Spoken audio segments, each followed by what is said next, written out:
गुरु प्यारी साध संगत जी, आप सभी को प्यार भरी राधा। स्वामी जी, आज जो हम आपको साखी सुनाने जा रहे हैं वह साखी महाराज चरण सिंह जी की है। एक बार कोई जत्था राजस्थान से गया हुआ था सेवा के लिए, और 10 दिन की सेवा में वो जत्था गया। उस जत्थे के अंदर एक 9 साल का बच्चा चला गया। उस वक्त नाम घर की चेनाई चल रही थी। व्यास के अंदर, जिसको लोग सचखंड भी बोलते बोलते हैं, उसकी चिनाई चल रही थी। वह बन रहा था। उनकी सेवा वहां लगी हुई थी और महाराज चरण सिंह जी खुद बैठे हुए थे। संगत उनके दर्शन भी कर रही थी और सेवा भी कर रही थी। मगर उस जत्थे के अंदर जो एक छोटा लड़का था, जिसकी उम्र कुल में ही अभी 9 साल की थी, और वह इतना लग्न से, इतनी प्रेम प्यार से सेवा कर रहा था कि उसका ख्याल, उसका ध्यान जो उसको काम दिया बता दिया जाता था, उसको इतने प्रेम पूर्वक उस सेवा को निभाता था, हद से ज्यादा इतनी लगन से सेवा कर रहा था। तो महाराज चरण सिंह जी की उस तरफ उसके ऊपर निगाह थी और वह बड़े खुश हो रहे थे उस बच्चे को देखकर। तो जब घंटा 2 घंटा उसकी तरफ देखते रहे, इधर उधर भी देखते थे, मगर ज्यादा बाबा जी की निगाह जो थी उस बच्चे बच्चे के ऊपर थी कि कितना भाग भाग कर, दौड़ दौड़ कर सेवा कर रहा है, और बड़ों से ज्यादा सेवा कर रहा है, और बड़ों से ज्यादा इसका ख्याल, इसका ध्यान यही है। सेवा में हम बड़े लोग, तो बड़े जो सेवादार होते हैं वो क्या करते हैं, सेवा वहां कर रहे होते हैं, उनका ख्याल अपने घर में होता, अपने कारोबार में होता है। ऐसी सेवा का कोई लाभ नहीं है। जहां हमें सेवा मिली है, जहां हम सेवा कर रहे हैं, हमें उस सेवा को इतने प्रेम प्यार से निभाना चाहिए ताकि हमारे मालिक, हमारे सतगुरु हमारी सेवा से खुश हो जाए। जो कि जिस हम जत्थे में गए हैं वह हमारा जदार खुश हो जाए हमारी सेवा को देखकर। तो ये समझो बाबा जी खुश हो गए। तो जब कोई 2 घंटे बाबा जी उनकी सेवा को देख रहे थे, उनकी उस बच्चे कि जिसकी, उसकी सेवा को देखकर, जिसकी अभी उम्र 9 साल की ही थी, तो बाबा जी ने, हजूर ने एक सेवादार को बुलाया और उससे कहने लगे कि बेटा, आप इस बच्चे को बुलाकर मेरे पास लाओ। अब वो सेवादार, जिससे बाबा जी ने कहा था कि भाई, ये छोटा बच्चा लग रहा है ना सेवा में, इसको बुलाकर मेरे पास लाओ। जब वह सेवादार उस बच्चे के पास गया और जाकर कहने लगा कि बेटा, आपको बाबा जी बुला रहे हैं, पता नहीं क्या देना चाहते हैं या क्या कहना चाहते हैं, आप चलो, बाबा जी आपको बुला रहे हैं। तो वो छोटा सा बच्चा पता क्या कहता है उस सेवादार को कि भाई, मेरा जदार यहां है नहीं, वह किसी काम से कोई सामान लेने के लिए गया हुआ है। जब तक वह नहीं आ जाएगा, अपने जदार से पूछे बगैर कहीं नहीं जाऊंगा। जहां मेरे को उस सेवा पर लगाकर गया है, मैं उस सेवा को उसी प्रेम प्यार से निभाता रहूंगा, ताकि मेरा जो जठेदार है, हमारा जो इंचार्ज है, वह खुश हो जाए कि वाह बेटा, आपने बड़े प्रेम प्यार सेवा करी, आपने बड़े लग्न से करी, आपने कभी अपना शरीर, आप अपना दिल नहीं चुराया। कई सेवादार होते हैं, उनको सेवा दे दी जाती है तो अंदर से सेवा कर तो लेते हैं, कभी इधर टेढ़े होंगे, कभी इधर सीधे होंगे, वे जबान से कुछ ना कहे, मगर उनकी आत्मा अंदर से दुख पा जाती है कि यह कैसा काम हमें दे दिया, धूप में करते रहो। वहां कोई ऐसा काम देते अंदर छाव में बैठ के करते रहते आराम से। तो वो बात चल रही थी उस लड़के की, उस छोटे बच्चे को, जिसको हजूर ने, महाराज चरण सिंह ने बुलवाया था अपने पास। बस तो उस बच्चे ने मना कर दिया कि जी, मैं नहीं जाऊंगा जब तक मेरा जदार नहीं आएगा। तो कुछ देर के बाद में उनका जो जठेदार था, वो जिस काम से, कोई सामान लेने के लिए कुछ काम से गया हुआ था, डेरे में ही वो आ गया। तो जिस सेवादार को बाबा जी ने भेजा था कि बेटा, उस बच्चे को बुलाकर मेरे पास लाओ, अब जिस सेवादार को बाबा जी ने कहा था कि उस बच्चे को बुलाओ, बुलाकर, और वो बच्चे ने मना कर दिया कि जब तक मेरा जदार, मेरा इंचार्ज मेरे से नहीं कहेगा, मैं नहीं जाऊंगा, चाहे बाबा जी बुलाए, चाहे कोई बुला रहे हो। मैं उनसे हुक्म लेकर, उनसे पूछकर तब उनकी बात सुनने के लिए जा सकता हूं। जब यह बात उस सेवादार ने उसके जठेदार को बताई, तो उसके जठेदार ने उसी वक्त फटाफट से कि बाबा जी ने बुलाया है। और यह लड़का गया नहीं कि भाई, जब तक मेरा जदार नहीं कहेगा, नहीं मेरे को हुक्म देगा, मैं नहीं जाऊंगा। तो उसने उसी वक्त जो ईंटें पकड़ा रहा था, ईंटें वही रखवा दी, सामान पकड़ा रहा था जो वहीं रखवा दिया, और फटाफट उसकी के बाजू से पकड़ा, कहने लगे, चल बेटा, मेरे साथ चल। और उसको ले जाकर बाबा जी के सामने खड़ा कर दिया, हजूर महाराज चरण सिंह जी के सामने। तो जब उनके सामने खड़ा कर दिया, तो बाबा जी ने, महाराज चरण सिंह ने क्या काम किया, अपनी जेब में से पेन को निकाला और पेन निकाल कर उनके माथे के ऊपर पर जीरो बना दी। एक जीरो बनाकर गोल पेन से और उस बच्चे को वापस भेज दिया कि जा बेटा सेवा कर। अब आगे कुछ बताया नहीं ना, और कुछ बाबा जी ने उस बच्चे को कहा। अब जो उनका जदार था या वहां का कोई इंचार्ज था जो देख रहे थे, उनके मन में पता नहीं क्या क्या विचार चलने लगे, क्या क्या सोचने लगे। तो थोड़ी संगत हुआ करती थी। आज तो बहुत बाबा जी से बात करने में भी बड़ी कोई किस्मत वाला है, कोई भागों वाला है, जिसकी कोई चिट्ठी है, जिसका नाम बोल जाए कि आपकी बाबा जी से बातचीत होगी, आपका नंबर आ गया है। कोई खुशकिस्मत जीव होते हैं। तो उस वक्त तो थोड़ी संगत हुआ करती थी। जिसका जी करता था वो बाबा जी से डायरेक्ट पूछ लेता था। कोई किसी से हुक्म, कोई आदेश नहीं लेना पड़ता था। अब जब वो बच्चे को वापस भेज दिया, और वहां के सारे सेवादारों के मन में पता नहीं क्या क्या विचार चल रहे थे, वह अपने अपने तरीके से सोचने लगे सब कि भाई, बाबा जी ने क्या किया है। बाबा जी से पूछना चाहिए। तो एक सेवादार हजूर के सामने गया और हाथ जोड़ के कहने लगा कि हजूर, हमें कुछ इस बात के बारे में बताओगे, क्या था, क्या वजह थी आपने इस बच्चे को बुलाया, और इसके क्या वजह थी आपने इस बच्चे को बुलाया, और इसके माथे के ऊपर आपने जीरो बनाकर पेन से और वापस भेज दिया। कहने लगे, जा बेटा, अब अपनी सेवा कर। तो यह बात जब महाराज चरण सिंह जी से पूछी गई, तो महाराज चरण सिंह ने बताया कि बेटा, यह बात अंदर के राज की है, किसी को बताने के लिए नहीं है। यह अंदर का राज, अंदर का भेद है। हर एक को बखान करके नहीं बताते हैं।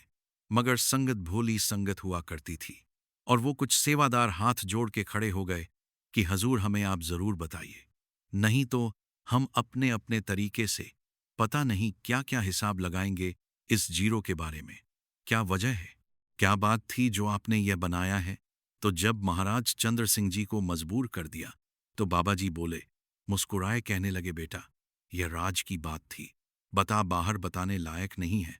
मगर आप पता नहीं क्या क्या सोचोगे, क्या क्या विचार आपके अंदर बनाया है रहे हैं, किस किस तरीके के कयास लगाए जा रहे हैं, मेरे को ना चाहते हुए भी अब आपको बताना पड़ेगा। तो महाराज चरण सिंह ने उस जीरो के बारे में बताया कि भाई, इस बच्चे की उम्र कुल 9 साल है, और यह यहां से जाने के बाद में चोड़ा छोड़ जाता, और हमें ऐसे सेवादारों की जरूरत है जो अपने सतगुरु के, अपने जदारों के हुक्म में रहते हो, उस मालिक के बहाने में भी रहते हो। ऐसे सेवादारों की ही हमें बड़ी सख्त जरूरत है। और मैंने इसकी जो उम्र 9 साल थी, 9 के पीछे मैंने जो जीरो बनाई है, अब मैंने इसकी उम्र 90 साल कर दी है। तो सब ने दांतों तले उंगलियां दबा ली, बड़े हैरान हो गए। सोचने लगे हजूर की बात सुनकर कि ओहो, कईयों की आंखों में आंसू आ गए कि कितना बड़ा भेद, कितने बड़े अंदर के राज की बात जो हमारे सतगुरु ने बताई। तो वो कुल मालिक होते हैं, वो करना चाहे जो कुछ कर सकते हैं। उम्र ही क्या, अगर संत चाहे तो पूरी त्रिलोकी को सचखंड ले जा सकते हैं। इतनी ताकत पूरे संत, पूरे गुरु के अंदर होती है। मगर वो प्रकृति का जो नियम है उसको नहीं बदलते हैं। जो कानून बने हैं, जैसे नीचे कानून है ना, हर काम हर कर्म करने वाले को अलग अलग सजाएं दी जाती हैं। उसको उसी तरीके के दुख कष्ट दिए जाते हैं, उसी तरीके की सजा दी जाती है। जैसे उसने कोई बहुत घोर पाप किया है, बड़े उसके दुष्कर्म है, उसको काल कोठड़ी में बहुत घोर पाप किया है, उसमें दिया जाता है। जिसके पास और कोई नहीं जाता, अकेले को बंद किया जाता है, वो किसी से बात नहीं कर सकता, किसी से मिल नहीं सकता, बाकी बैरक बनी हुई होती हैं। सारे मुलजिमों के लिए वह इकट्ठे रहते हैं। तो जब इतनी बड़ी बात बाबा जी ने बताई तो सारी संगत हैरान रह गई। सोचने लगे कि बाबा जी ने कितना कितना बड़ा महान काम किया है। तो यह है पूरे सद्गुरु की बड़ाई, यह है पूरे सद्गुरु की महिमा। वो जी चाहे वो कर सकते हैं। मालिक ने उनको इतनी ताकत, इतना सब कुछ, अपने घर की चाबी उन संत महात्माओं के हाथ में दी है कि जिसको दो मत दो, जो करो, जिस तरीके का इस घर को जैसे चलाओ उस तरीके से आप चलाओ। इसीलिए वाणी में आता है, अनहद पूंजी संतन हथ राखी कुंजी, होत दर खुले नाही प्रभैसी। बनत बनाई है कि वो जो अनहद की, वो जो मालिक के घर की चाबी है, वो जो सच्चे सेवक उसके बन जाते हैं, जो सच्चे उनके भाने में हुक्म में रहने वाले सेवादार बन जाते हैं, उन्हीं का रूप हो जाते हैं। उनको वह अपने घर की फिर चाबी पकड़ा देता है कि यह व्यर्थ का और गलत, उसको कभी भी प्रॉपर्टी इतनी को कभी खराब नहीं करेगा और कभी गलत जगह देगा नहीं। गलत कामों वालों को जहां जरूरत होगी उन्हीं को देता है। यह पूरे संत की, पूरे गुरु की बाई है और पूरे गुरु के बगैर हम इस भवसागर को पार कर नहीं सकते हैं। क्यों? कि पूरे गुरु के बगैर हम आगे अंदर के रूहानी मंजिलों पर एक कदम भी नहीं रख सकते। इसीलिए कबीर साहब ने अपनी वाणी में फरमाया है कि गुरु बिन माला फेरता, गुरु बिन करता दान, गुरु बिन सब निष्फल गया। वेद पुराण की अगर गुरु बनाया नहीं, गुरु के बगैर मालिक के नाम के अगर माला फेरता है, गुरु के बगैर पुण्य दान करता है, सब व्यर्थ चला जाता है। वो व्यर्थ क्यों जाता है? अंत के समय सिर्फ दो चीजें साथ जाने वाली होती हैं। नाम रह रहे गुरु गोविंद, एक तो जो नाम देने वाले सतगुरु होते हैं, एक वो कुल मालिक हमारे साथ होते हैं। और पूरे गुरु के सिवा हम एक कदम अंदर नहीं रख पाते। जब दो तीनों लोगों को आगे पार करना होता है, वहां क्या दिक्कत आती है? वहां से गुरु ही निकालता है। आगे एक नदी है जो काल ने लगाई हुई है, और वह इतनी गहरी नदी है और वह आग की भरी हुई चल रही है, जिसमें से वह काल ने अपने पूरी त्रिलोकी में चारों तरफ लगाई हुई अपनी, जैसे लक्ष्मण रेखा खींची थी ना, लक्ष्मण जी ने उस तरीके की उसने एक नदी बनाई हुई है जो आग की भरी हुई चल रही है। और वहां से पार करके आगे चौथे मंडल पे हमारे सतगुरु मिलते हैं नूरी स्वरूप में। उस नदी में से हमारे सतगुरु ही पार करवाते हैं। क्यों? सतगुरु शब्द रूप होते हैं, वाणी रूप होते हैं। उसको शब्द को आग जला नहीं सकती, पानी डूबा नहीं सकता, और कोई अस्त्र शस्त्र उन्हें मिटा नहीं सकता, कोई मार्ग खत्म नहीं कर सकता। जिस नदी का नाम है, आगे विमल नदी अगन बिख झेला तित, और ना कोई जीव अकेला, कि वहां और कोई साथ नहीं होता। जिसका गुरु है वो साथ जाएगा, और वो गुरु अपने नूरी स्वरूप में छिपाकर उस रूह को पार करवाता है। वहां से बगैर गुरु की दया मेहर के कोई वहां से निकल नहीं सकता, कोई गुजर नहीं सकता। आगे विमल नदी अगन भीख झेल झेलाते थे, अवर ना कोई जीव अकेला, कि वहां कोई नहीं होता। अकेली रूह जाती है, अकेले जीव को पार करनी होती है वो, और वहां से अकेला कर नहीं पाता। इसलिए वह त्रिलोकी में ही चलता है, त्रिलोकी के दुखों में ही फंसा रहता है हमेशा। और जिसको कोई पूर्ण संत मिल गया, पूरा गुरु मिल गया, 5 नाम शब्द का भेदी गुरु से उसकी भेंट हो गई, उससे उसको नाम शब्द की दीक्षा मिली, मालिक से नाम का नाम लेने की युक्ति तरीका मिल गया। फिर सद्गुरु उस नदी में से वह पार करवाते हैं। अपने आप कोई जीव पार कर नहीं सकता। यह गुरु की अपार दया मेहर है। तो हमें भी चाहिए इस साखी द्वारा हम अपने आप को सुधारें, अपनी कमियों को निकालें, और सच्ची श्रद्धा और प्रेम प्यार से उस मालिक की भजन बंदगी में लगे, ताकि मालिक हमारी भी भक्ति की लाज रखे। हमारे भी यह जो इंसानी जामे में हम आए हैं, हमारा यह जीवन सफल हो जाएगा। हम भी मुक्ति पा जाए, और मुक्ति भी जब तक 5 नाम शब्द नहीं मिलते, पूरा गुरु नहीं मिलता, तब तक मुक्ति नहीं होती। इसीलिए कबीर साहब ने अपनी वाणी में फरमाया है, कोट नाम संसार में ताते मुक्ति ना हुए, आद नाम जो गुप्त जप बूझे बिरला कोई, कि उस मालिक को लोग करोड़ों नामों से याद करते हैं, मगर उन नामों से कभी किसी जीव की मुक्ति नहीं होती। वो यहीं त्रिलोकी में ही धक्के खाता है, जमों के दुख सहन करता है। और जिसको पूर्ण गुरु मिल गया, शब्द गुरु मिल गया, वो फिर जिम्मेवारी गुरु की होती है। हमें तो उनका हुक्म, उनका भाड़ा मानकर जैसे भी जिस हालात में रखें, हमें कभी डोलना नहीं है। जैसे वाणी में आता है ना, दुख सुख दोनों समकर जान और मान अपमाना। चाहे मालिक दुख में रखे, चाहे सुख में रखे, चाहे कोई मान करे, चाहे अपमान करे, हमारे ऊपर कोई फर्क नहीं पड़ना चाहिए। और जब हम भजन सुमिरन करेंगे हमारे कर्मों के मुताबिक, जो हमने पिछले जन्मों में कर्म किए हैं, उनके मुताबिक हमें जो कोई दुख तकलीफ भी आएगा, तो उस भजन स्मरण में इतनी ताकत है कि हम खुशी खुशी उन दुख दर्दों से निकल जाएंगे, उनको हम पार कर जाएंगे, हमें पता ही नहीं चलेगा।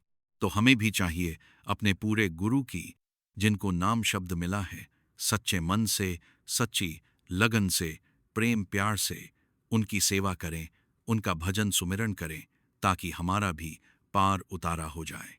अगर आप हमारे रूहानी साखियां चैनल पर नए हैं, तो हमारे इस रूहानी साखियां चैनल को लाइक वी सब्सक्राइब जरूर करें, और यह भी लिखें कि हम कहां से सुन रहे हैं।